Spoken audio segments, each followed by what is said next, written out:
Hello everyone, it's Ryan again at Dark Winter Moon in Boston, and today I have a very special guest who is going to be a treat for all of you out there who walk a non-deistic path in witchcraft or don't have a specific deity you follow.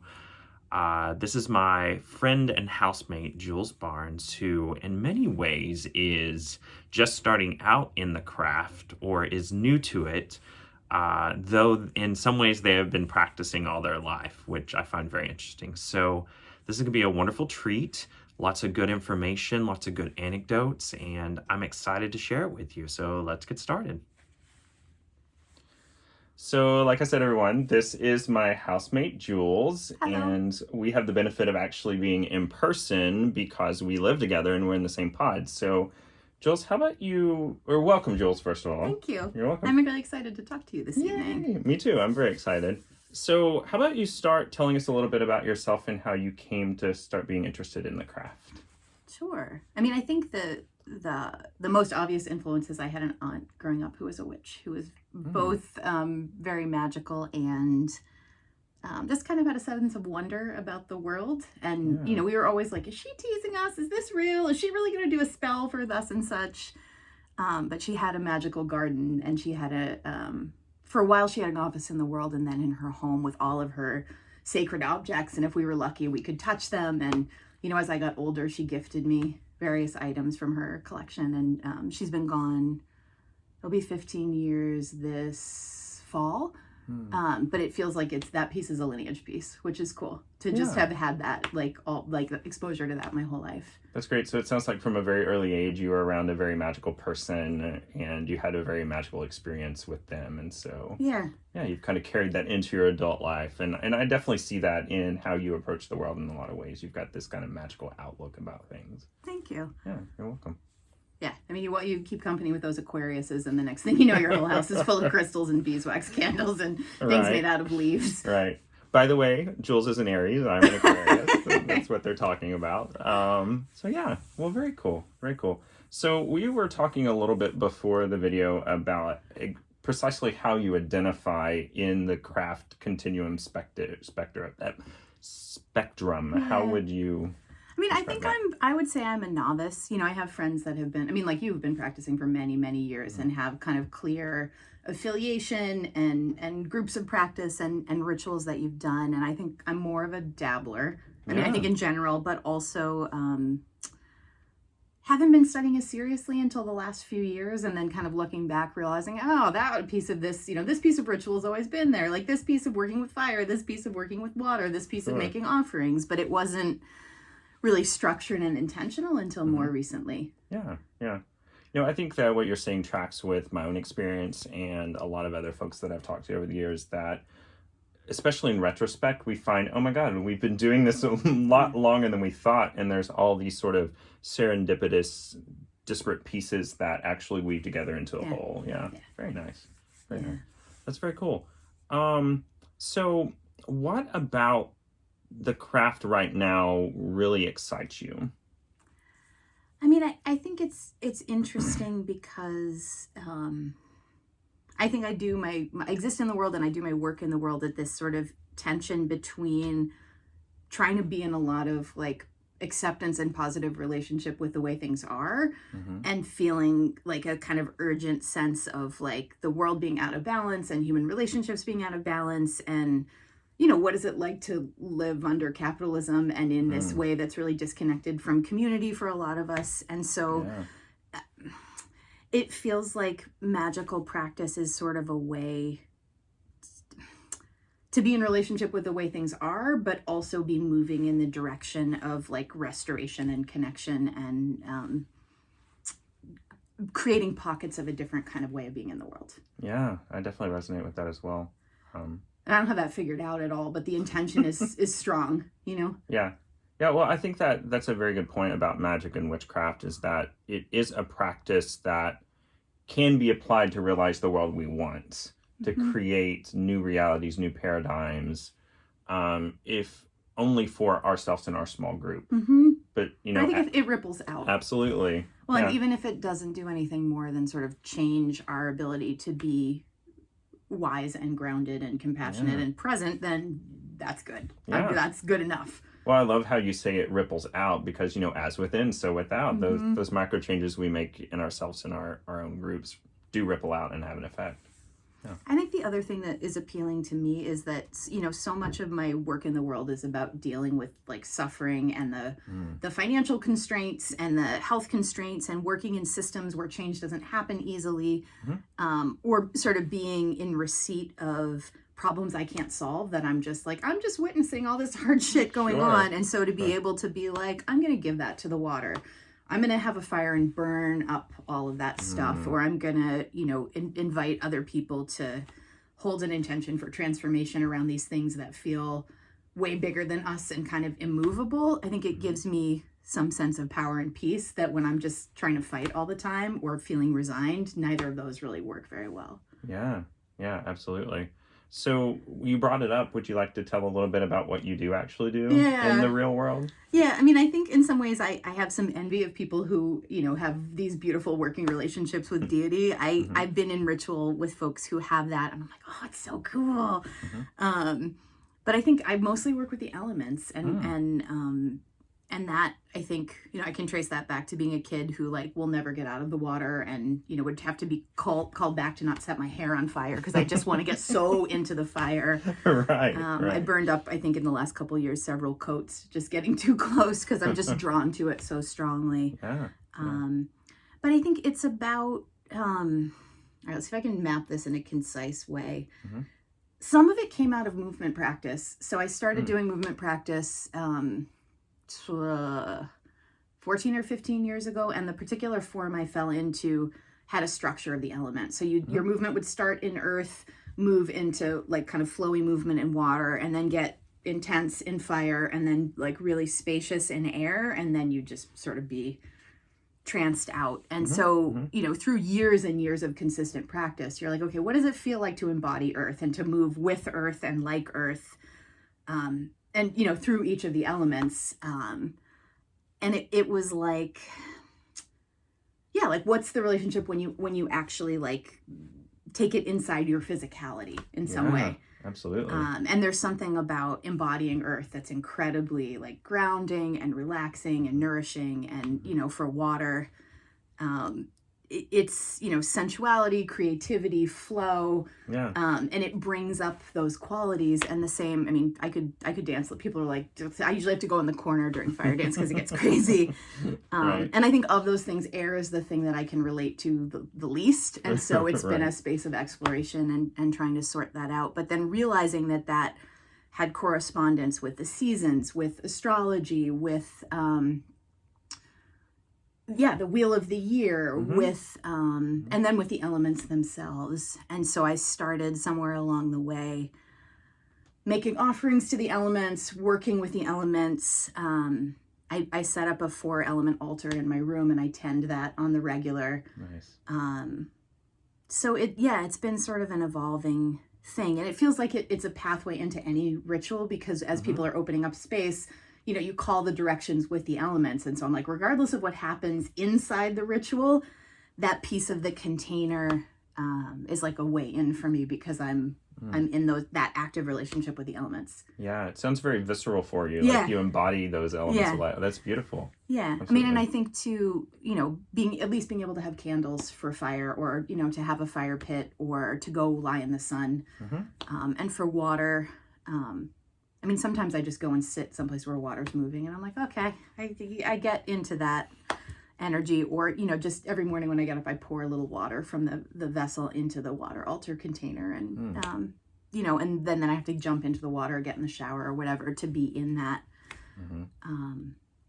And for air, I realized that air is also the element of song, which is one of my most favorite things, song and sound. So the bird song is a connection to that, or the wind, or listening to music, or singing, vibration. So that's been, I think, because when I think about air as space or as lightness, I'm like, I'm an earthy made person.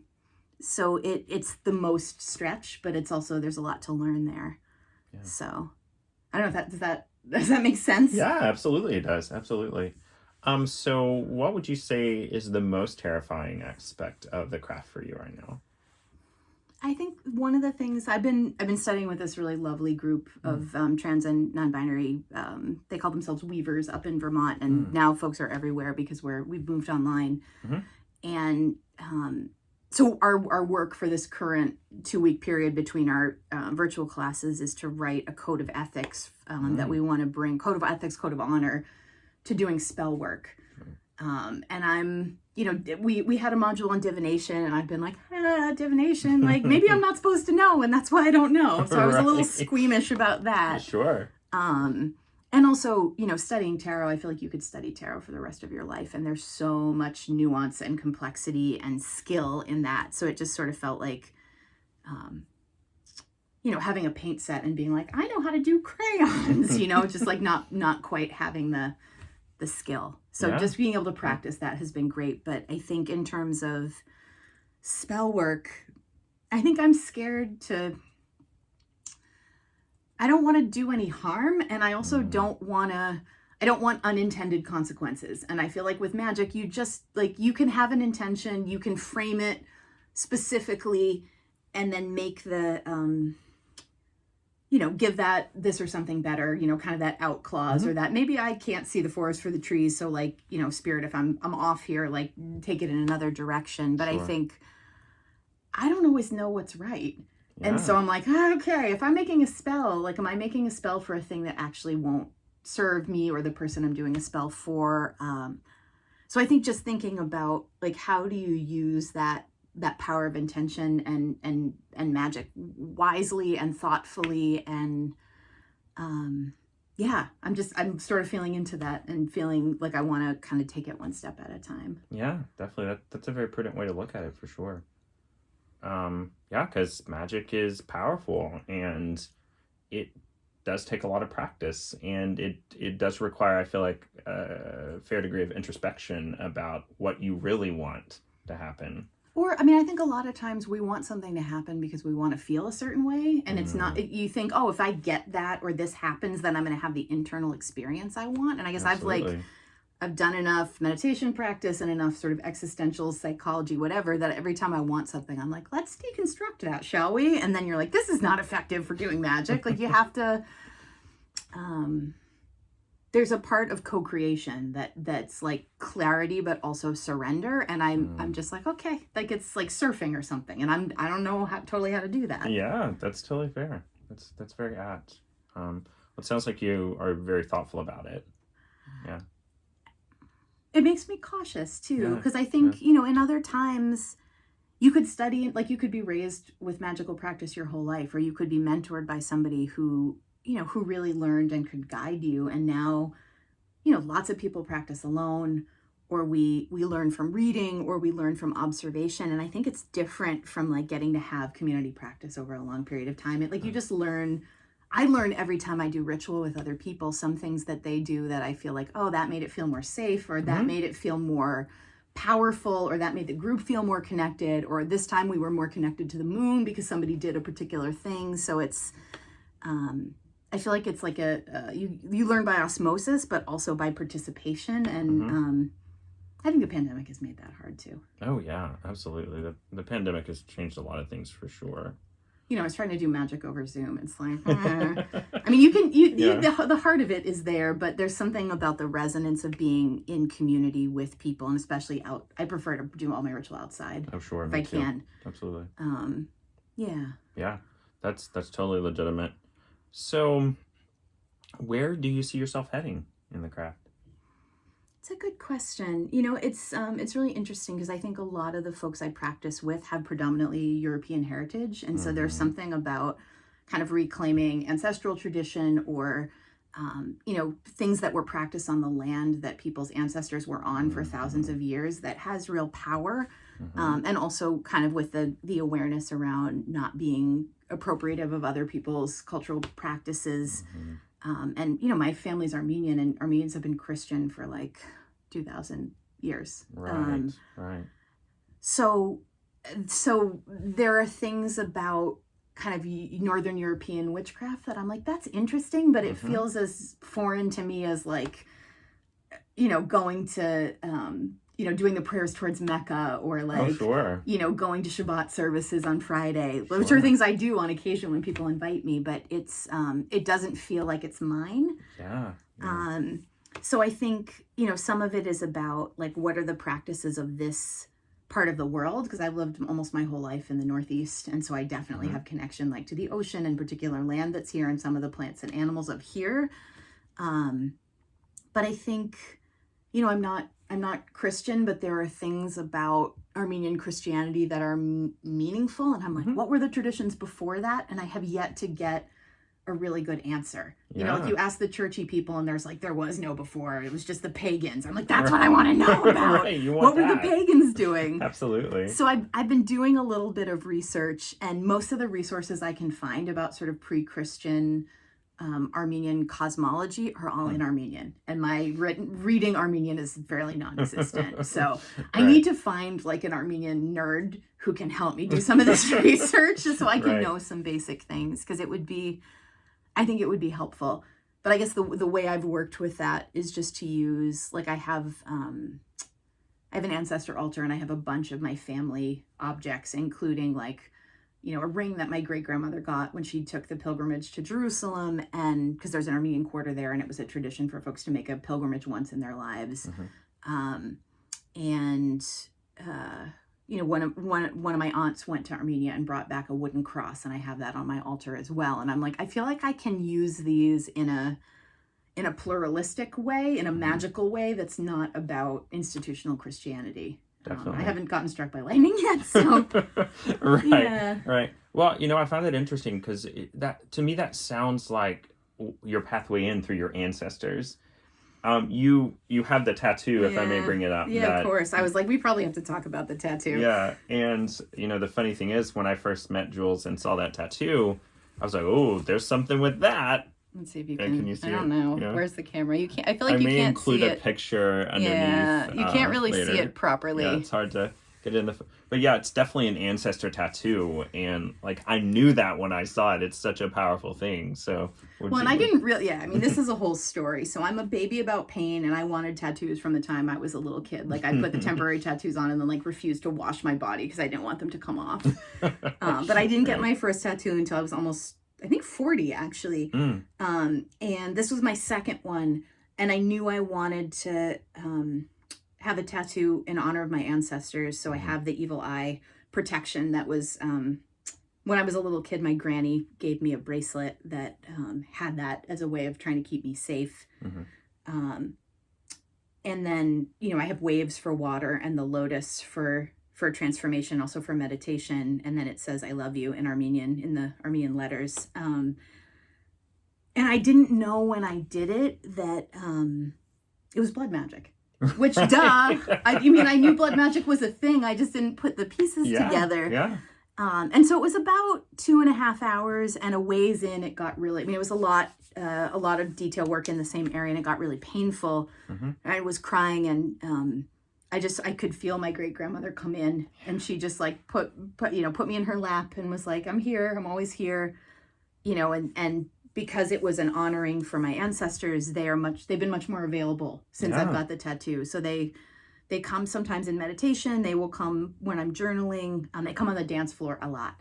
So I'll, once I get through all the elements and I'm in that sort of like spacious, all that is place, often they come and they either want something or just want to be like, hi, I love you, how are you? Or, they'll want to tell me something. So I know to me it sounds wacky, but I feel like it's kind of like, at the beginning of the Muppet Show when they're all in their little lit squares. Yeah. Everybody's singing. It's like, that's all my ancestors back there, and they're all crazy, cute Muppets. And I'm like, oh my God, they're But it sounds like you've opened the doorway. I did. Sure. I didn't know. I think I might have been more careful. This is the thing. This is why I feel cautious, right? Is you think, I'm going to get a tattoo in honor of my ancestors. I don't expect them to then start talking to me all the time. Right. So something just came to mind that, I was saying that's the doorway to your ancestry. Maybe some of them know about some of the pre-Christian Armenian magic that you could ask them. That's an idea. Yeah. So. Yeah, it'll be interesting to hear what they have to say about that, if anything. And it may be the ones that I don't know anything about. Sure.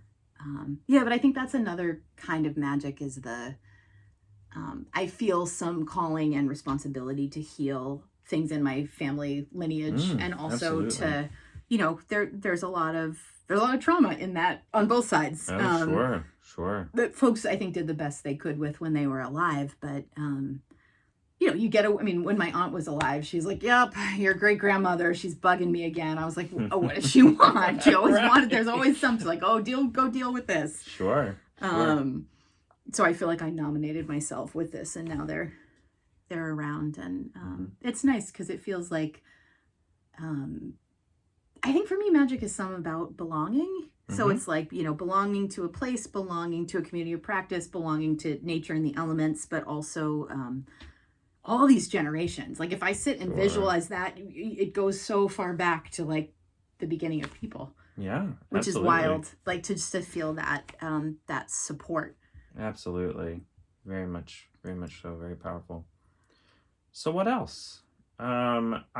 Let's see what comes. I feel like we're off the usual conversational script because the stuff is whatever. Yeah, it doesn't matter. It's just good stuff. I think it's interesting how you found your puppy dog Luce. Would you like to tell about that? I mean, it's her gotcha day, 1 year today. Yeah. So with the Weavers in Vermont, we had a couple of intensives in person. It was really neat. We were just like all up in this beautiful house on a mountainside outside of Montpelier, Vermont. And so we did a lot of community trance work, which I really like, and hadn't done a ton of before. But I think, if you're a person with a good imagination, I'm like, whether this is... Oops. All right. Things falling. No, my room is clean, I promise. It's all right, you can't see it. It's below the line of the camera. Right. But we're both wearing grass skirts. Nobody would know.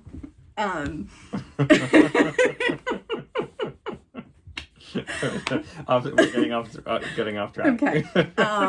That's all right though. So we're doing trance work, and one of the things that one of the folks who is one of my magical teachers is they're both, one's a Capricorn and the other one is a Taurus, and our Taurus is like, safety and like structure and like here's the pathway, and you practice the pathway, and it's so different from the way I do things, but I love it, and it makes me feel very like safe, probably. Like well prepared for whatever happens. And so the idea was that we would take the same magical pathway into the other world anytime we would do trance work. Sure. So I have a water spot I go through and dive down and go in, and being a water worshiper, my base camp is in a little cove by the ocean. And it's fun to go there because I never know who's going to be there. Like sometimes I go and there's a little house, and various of my relatives will just be hanging out in there. Like I went one time and my granny was making fasolya, which is Armenian green beans with tomatoes and onion and butter, which she was always in the kitchen making. I'm like, Granny, like, what are you doing in my base camp making fasolya? But they just show up. Sure. So, it's interesting because like my dead cats are there. So if I miss them, I can go visit, and we just like sit under a tree and they come and sit with me, and it's really sweet. So I never know who's going to be there. And sometimes I go and it's just spacious, or there's just, the kind of animals that I like to work with, like the, crow might be there, or some of the ocean mammals. I love them. So I guess right after she was born, this little black dog with a white chest started showing up in my base camp, and I was like, I don't know you. Who are you? And she's like, you don't know me yet. I'm like, cool, okay, nice to meet you. But I had wanted a dog forever, and I was like, your life is not conducive to having a dog, blah blah blah. And but she just kept showing up, and I was like, okay. And then I saw the dog that I had been seeing in my other world and just hanging out and playing with on a website for Southern Dog Rescue from a place in Rhode Island that I've been stalking for years. And I was like, shit, I think that's my dog. And it turns out that she was born in Arkansas, which, we all have these very Arkansas, special connections to. The weekend that I was up with the Weavers for Samhain doing ritual, she was born the same day as our Samhain ritual. So crazy. It's crazy. And I started seeing her in trance work shortly after that. Wow. So she was here by Beltane, and we had a lovely Beltane hillside frolic. Yeah. But it feels like we got divinely match made when she was on her way into the into the world. Absolutely. So, yeah, and it was cool to give her an Armenian name. She's her name is Lucine, which means moon in Armenian because she has so the moon perfect. on her chest. So, Yeah. yeah, it's cool the way that stuff happens. I'm like, I don't always tell people that story because it sounds a little crazy, but that's Not how to it me. happened. No, not to you. That's how it happened. Right. That's how it happened. Well, and that's so interesting because in my time in the craft, these sorts of things continue to happen more and more, and then you just can't deny them anymore. And it's a real and valid experience. Definitely. I think too, there are a lot of different ways to talk about it. My partner is more of a science person, and so they're, I think they often think these things are like confirmation bias, or, when we sort of agree to disagree with like, you have your explanatory model, I have mine. But I think there's a lot of different ways to look at synchronicity that like, if you're paying attention, you notice things differently. Yeah. If you're clearing energy out of the way, you make a pathway. Sure. I mean, I feel like what happens with the Buy Nothing group is a kind of magic also. Yeah, absolutely. It is. You definitely have a gift for that. Attracting things that have value to you. Yeah, or that other people need. Yeah. Like absolutely. people will be like, oh, do you have a blah, blah, blah? And I was like, I think there was one on the neighborhood group. We can get that. And then it goes where it needs to go. It's very much the Gabo rune, which is, the gift, the exchange. Yeah, it feels something like about that. being a conduit. Yeah, absolutely. I love that rune. Oh, me too. It's one of my faves.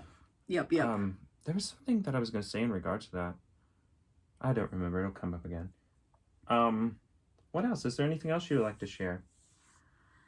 I mean, I think for me, the other piece, and this is like a little bit more of a shy topic, I think, than some of the other things, is it feels like part of being able to come into magical space was reckoning with things about gender.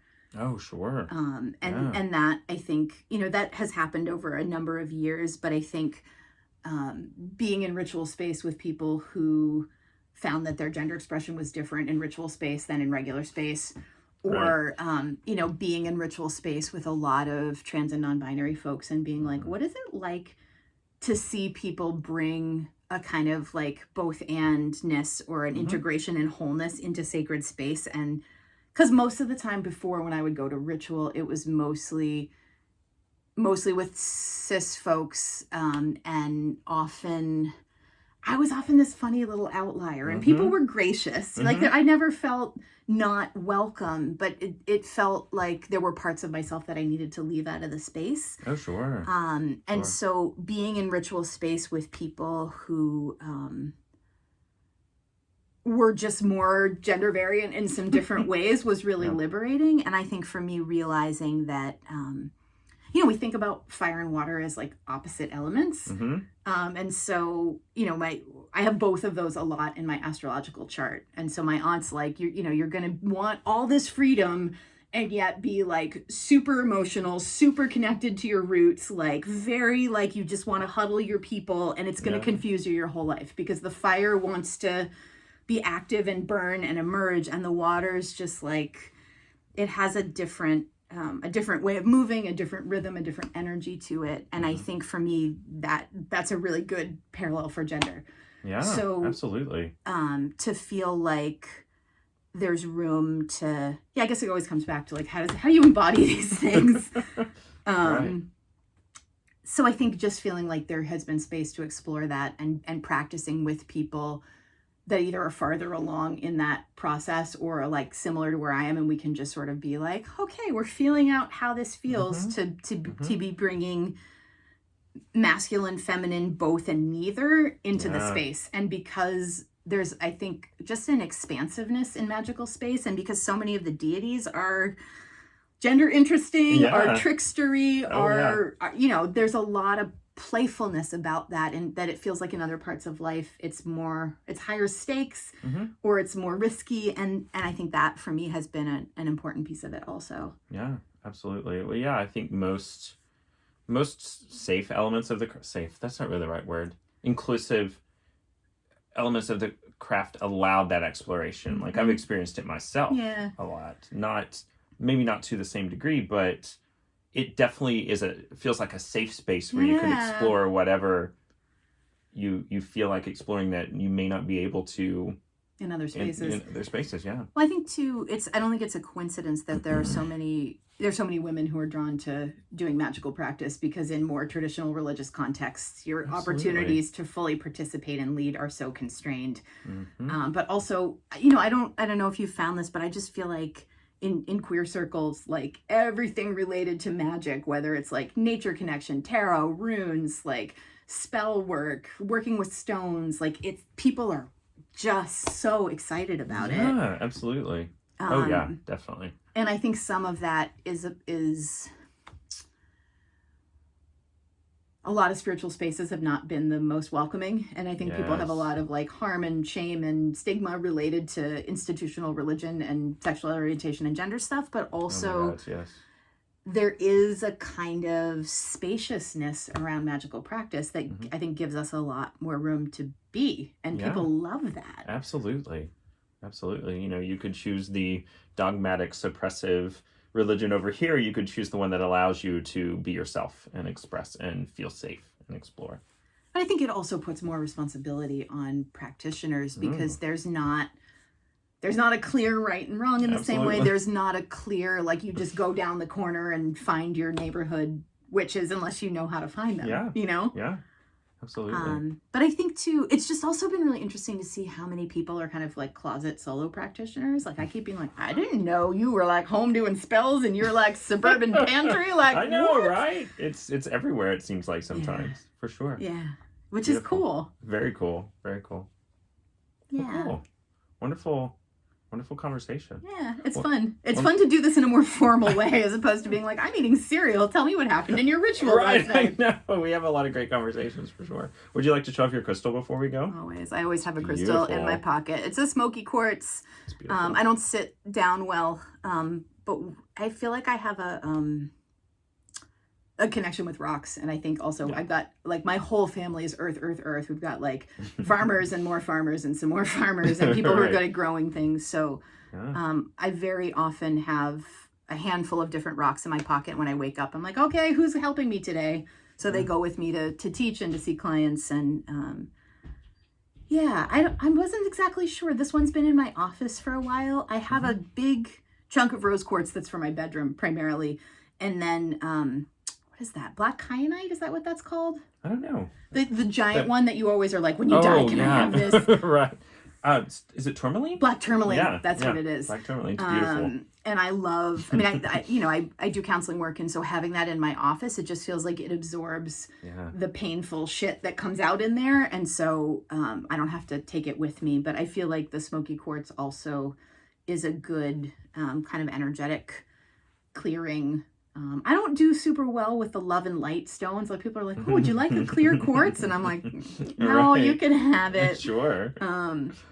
But I like to give them to people. That's like one of the things about the pandemic that's been hard, is usually I go like seasonally to the rock shop and pick out rocks, and I'm like, this isn't for me, but I'll know who it's for. And then they circulate.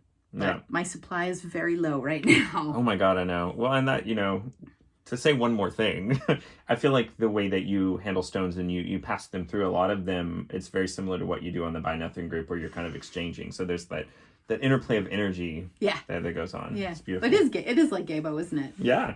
That's cool. I never thought of it like that. Yeah. Boy, we got to talk about all the magical things all at once. Of course. Thanks. Well, Jules, thank you for joining us for this lovely interview. And I feel like I should be like wearing a smoking jacket and like have a bubble pipe and it'd be like Monster Piece Theater with the closing music. Especially with your Dappa hat. Yes. Yeah. All right. Well, Thrift store chic. Sorry. Well, thank you, Jules. And we'll do this again sometime. We'll have a 2.0. Yeah, definitely. Sounds good. Okay. And there you have it. I feel like Jules and I could have gone on a lot longer. There's still lots that we could talk about. So hopefully in the not too distant future, I'll have them on again. And as always, I thank you all so much for joining me. I appreciate any comments you have. I'm open to any questions. I always read all the comments and respond. Also would very much appreciate your follows, or rather your subscribes and your likes. And as always, have a wonderful weekend. Blessed be. Love you all.